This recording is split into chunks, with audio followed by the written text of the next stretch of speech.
le paradoxe du lâcher-prise. Tu t'es déjà demandé pourquoi, malgré tous tes efforts, certaines choses semblent te glisser entre les doigts. Tu fais tout pour que ça marche. Tu anticipes, tu contrôles, tu planifies. Et pourtant, plus tu forces, plus tout semble se figer, comme si l'univers te résistait. Mais si ce n'était pas la vie qui te disait non, mais ta manière de t'accrocher qui fermait les portes. Carl Jung nous rappelle que le contrôle n'est pas synonyme de puissance. La vraie force, c'est de savoir quand relâcher. Pas parce qu'on renonce, mais parce qu'on reconnaît que l'attachement excessif nous enferme. On croit qu'en s'en faisant pour tout, on se protège. On se dit, si je lâche, je perds. Mais en réalité, c'est quand tu lâches que tu gagnes. Tu ouvres un espace. Tu cesses de créer des tensions invisibles. Tu permets à l'énergie de circuler. Et c'est là, souvent, que l'inattendu surgit. Ce n'est pas de la magie. C'est un réalignement intérieur. Le détachement dont parlait Jung n'est pas une fuite. C'est une posture. Celle de l'âme qui fait confiance au processus, même quand elle ne comprend pas tout. C'est dire à la vie, je suis là, je fais ma part, mais je ne vais plus me battre contre le courant. Et ce courant, tu vas le voir. Il t'emmène toujours là où tu dois aller, à condition de ne plus nager à contresens, épuisé, tendu, en guerre contre ce qui est. Arrêter de t'en faire, ce n'est pas devenir passif, c'est devenir réceptif. Et dans cette réceptivité, la vie retrouve enfin le droit de te surprendre. Quand le calme devient ta plus grande force, et si tu arrêtais juste un instant de vouloir prouver, de vouloir convaincre, de vouloir que tout soit parfait, tu cours, tu ajustes, tu espères, et tu oublies de respirer. Pourquoi cette pression ? Pourquoi cette voix dans ta tête qui murmure ? Tu dois faire plus, être plus. Carl Jung aurait dit que cette tension, ce besoin de tout gérer, vient souvent d'une peur. Pas la peur du monde, non. La peur de ne pas suffire, de ne pas être assez. Alors tu compenses. Tu contrôles chaque détail. Tu anticipes la moindre faille. Mais à force de tout serrer, tu te coupes de toi. L'ego veut la maîtrise. Il a besoin de garanties, de certitudes, de résultats. Mais ton âme, elle, n'a pas besoin de ça. Elle veut juste que tu sois présent. Elle respire dans le flou, dans l'instant. Elle vit dans le lâcher-prise. Quand tu arrêtes de t'en faire, quelque chose de profond s'apaise. Comme si tu rentrais chez toi. Tu réalises que tu n'as pas à tout porter. Tu comprends que ce n'est pas ta crispation qui fait avancer les choses, mais ton alignement.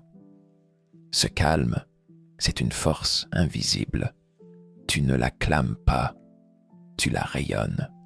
Et sans que tu aies besoin de parler, ta présence change l'atmosphère. Tu n'as plus besoin d'expliquer qui tu es. Tu es là, entier, serein. Et c'est cette sérénité qui attire à toi des réponses que tu ne cherchais plus, non pas parce que tu les contrôles, mais parce que tu les accueilles. Alors respire, relâche un peu les épaules. Tu n'as rien à prouver, rien à conquérir. La paix n'est pas au bout de l'effort, elle est dans l'espace que tu crées quand tu cesses de te battre contre toi-même. Et si la clé, ce n'était pas d'en faire plus, mais d'être pleinement là, l'énergie que tu dégages façonne ce que tu vis. Imagine une radio qui émet constamment un signal, invisible, mais bien réel. Ton esprit, ton cœur, tes émotions font exactement la même chose. Tu vibres quelque chose, même sans parler. Et ce que tu vibres attire, façonne, répète. Carl Jung l'exprimait autrement.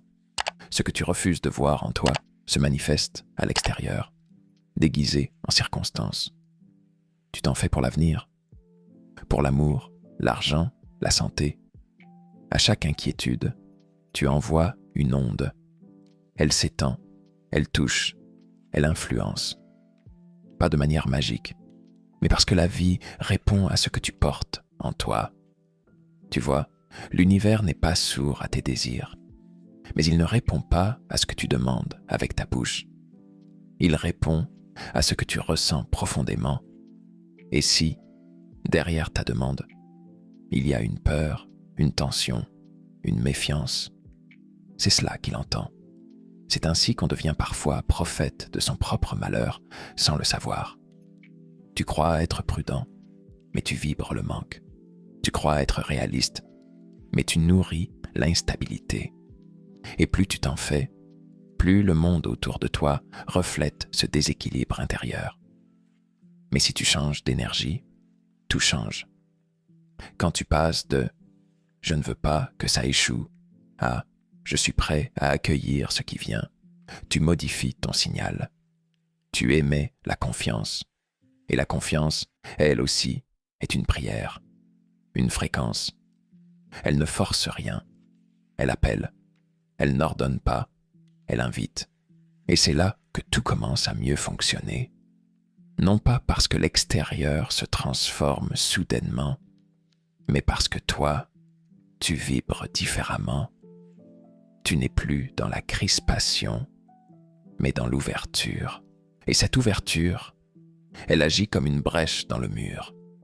Elle laisse entrer la lumière.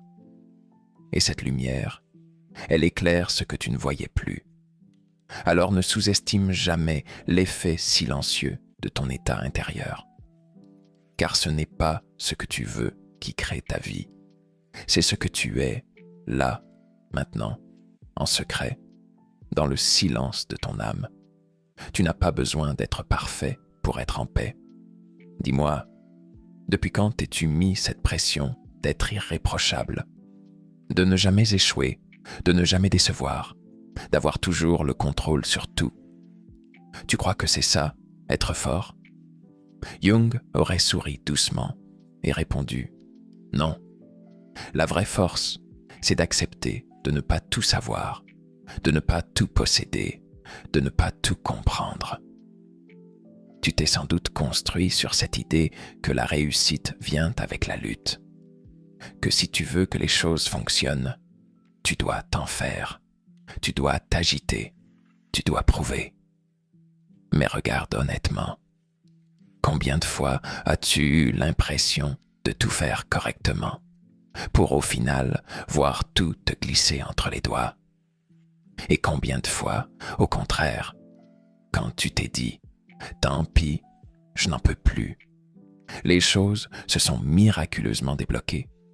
Ce n'est pas une coïncidence, c'est une loi subtile. La vie ne te demande pas d'être parfait, elle te demande d'être disponible, authentique, d'être là sans masque.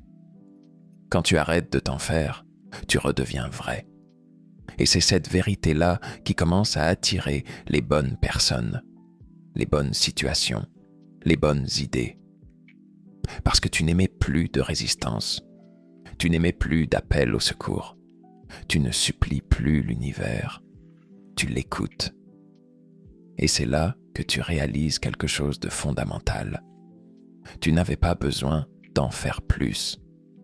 Tu avais juste besoin de moins t'abandonner toi-même. Tu ne peux pas t'attendre à ce que la vie t'accueille si toi, tu continues de te rejeter. Carl Jung appelait cela le processus d'individuation, redevenir entier en intégrant toutes les parts de soi, même celles que tu pensais devoir cacher pour être aimé. Alors respire, tu es en chemin. Ce n'est pas ta perfection qui va faire avancer les choses, mais ta capacité à rester fidèle à ton centre, même quand tout autour de toi bouge. Ce n'est pas parce que tu cesses de t'en faire que tu renonces. C'est parce que tu choisis de te faire confiance. Enfin, le mouvement naturel de la vie ne se force pas. Regarde l'eau. Elle ne pousse pas les pierres. Elle les entoure. Elle ne crie pas. Elle coule, patiemment, inlassablement. Elle épouse le chemin sans vouloir le modifier. Et pourtant, à la fin, c'est toujours elle qui façonne la roche. Jung, lui, observait que l'âme humaine fonctionne comme cette eau. Elle n'aime pas la pression. Elle fuit les excès. Elle réagit au naturel, à la fluidité, à l'authenticité. Mais toi, as-tu remarqué comme tu essaies souvent de forcer le courant? Tu veux des réponses immédiates, des résultats garantis, des relations sûres. Et plus tu resserres ton emprise, plus tout te glisse entre les doigts. Pas parce que tu ne mérites pas, mais parce que tu veux que la rivière suive ton plan, ton horaire, ton besoin de contrôle. Or, la vie ne suit pas d'ordre. Elle répond à ton ouverture. Et cette ouverture, elle naît quand tu arrêtes de t'en faire, quand tu cesses de penser que chaque détour est une erreur, quand tu acceptes que même les ralentissements ont un sens. Carl Jung disait que ce que tu n'acceptes pas en toi devient un obstacle sur ton chemin, mais ce que tu accueilles devient un pont. Et c'est ça, le retournement intérieur. C'est choisir de ne plus exiger, mais d'accompagner. Arrêter de t'en faire, ce n'est pas de l'insouciance. C'est une intelligence fine, presque invisible. Celle de comprendre que le courant t'emmène toujours là où tu dois aller, mais jamais comme tu l'avais prévu. Et si tu ressembles à l'eau, tu ne perds rien. Tu adaptes, tu glisses, tu continues. Tu ne luttes plus pour que la vie te réponde selon tes attentes. Tu l'écoutes, et elle t'amène là où ta lumière est la plus attendue. Tu ne précipites plus. Tu fais confiance au rythme secret de ton âme. Et dans ce silence nouveau, tout commence à se mettre en place. Non pas parce que tu as tout compris, mais parce que tu as cessé de résister. Tu n'as pas besoin de tout contrôler pour avancer. Tu n'as pas besoin d'être parfait pour être en paix. Parfois, la plus grande preuve de sagesse, c'est de s'arrêter, respirer et laisser la vie faire sa part.